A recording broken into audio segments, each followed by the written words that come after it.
एक गांव में गोपी और किशन नाम के दो दोस्त रहते थे। एक दिन वो दोनों बात करते हैं।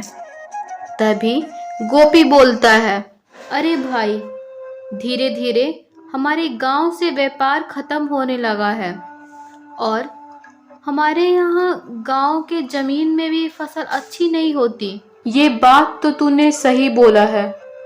तूने कुछ सोचा है काम को आगे कैसे बढ़ाएं, पैसा कैसे कमाएं?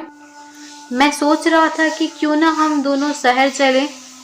शहर जाके वहाँ पे कुछ काम करेंगे और हमें गांव से अच्छी आमदनी होगी। नहीं भाई, ये गांव मैं नहीं छोड़ सकता। ये गांव हमारी मातृभूमि है और तुमसे छोड़ने की बात कर रहे हो। हम यही मेहनत करके दो पैसे कमा लेंगे, 2 वक्त की रोटी तो मिलेगी। तुम्हें नहीं जाना तो तुम मत जाओ, मैं कल सुबह ही शहर के लिए निकल जाऊंगा। अगली सुबह गोपी शहर की तरफ निकल जाता है। किशन अपने फिर से खेती बाड़ी के काम में लग जाता है। वो दिन रात खूब मेहनत करता है। इधर शहर में गोपी को भी काम मिल जाता है।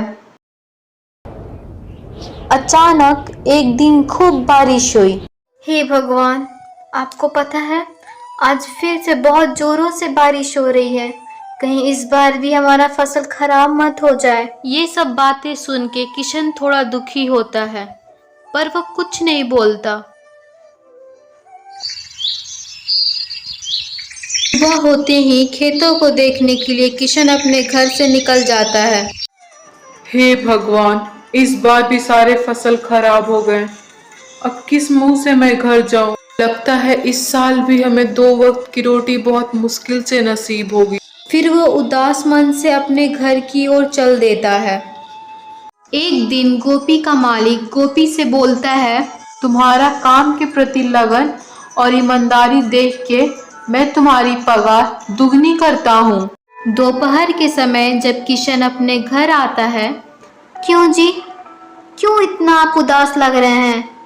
और आजकल आपका वो दोस्त गोपी भी नहीं दिख रहा। अरे वो तो कब का शहर जा चुका है। अच्छा, तो आप इसीलिए उदास हैं?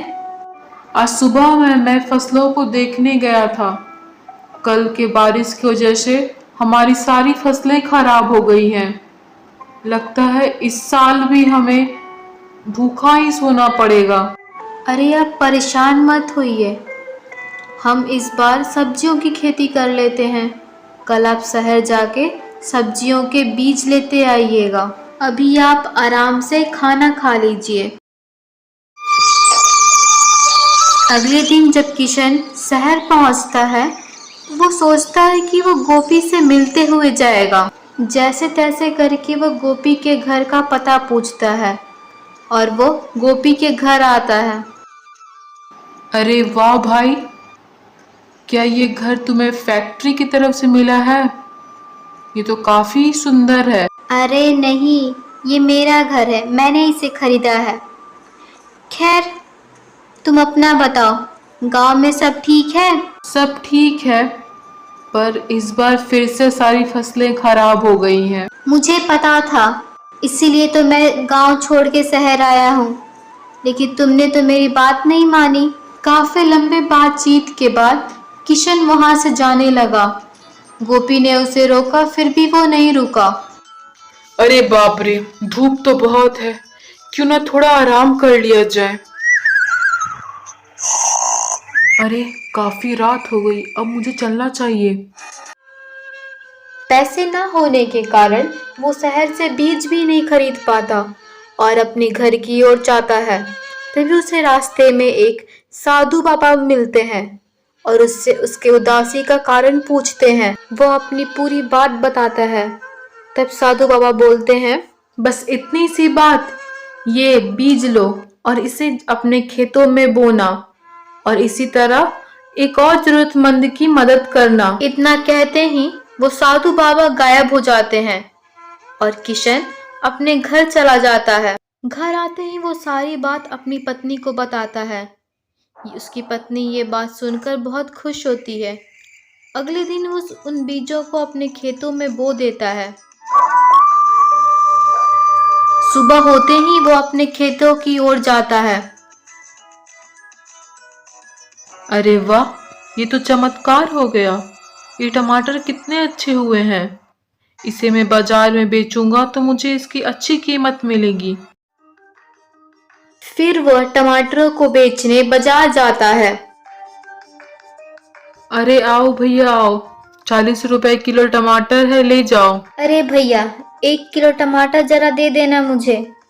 तुम्हारे टमाटर तो बहुत ताजे लग रहे हैं। अरे हाँ बाबूजी, ये टमाटर बिल्कुल ताजे हैं। अभी अभी खेतों से तोड़ के ला रहा हूँ। अगर आप ये टमाटर खाएंगे तो सेव का स्वाद भूल जाएंगे। फिर वो दोनों हंसने लगते हैं। इधर शहर में शॉर्ट सर्किट की वजह से गोपी की फैक्ट्री में आग लग जाती है। गोपी बिल्कुल कंगाल हो जाता है। वो नौकरी की तलाश में एक सेठ के घर जाता है। सेठ भी उसे नौकरी देने से मना कर देता है। बेचारा गोपी मायूस होके वहां से लौट जाता है। किशन अपने खेत पे जाता है तो वो गोपी को बैठा हुआ देखता है। अरे गोपी, तुम कब आए शहर से? बताया तक नहीं भाई। अरे फैक्ट्री में आग लगने की वजह से सारा धंधा चौपट हो गया। सब कुछ खत्म हो गया। सब बर्बाद हो गया मेरा। समझ में नहीं आ रहा है कि क्या करूं। काम मांगने गया, किसी ने मुझे काम पे भी नहीं रखा। अरे बस इतनी सी बात है। कल से तुम भी मेरे साथ खेत पे चलना। हम गांव में रह के ही खेती करेंगे और अच्छे पैसे कमाएंगे। फिर से वो दोनों साथ रहने लगते हैं और गांव में रह के ही खेती बाड़ी करके खूब तरक्की करते हैं।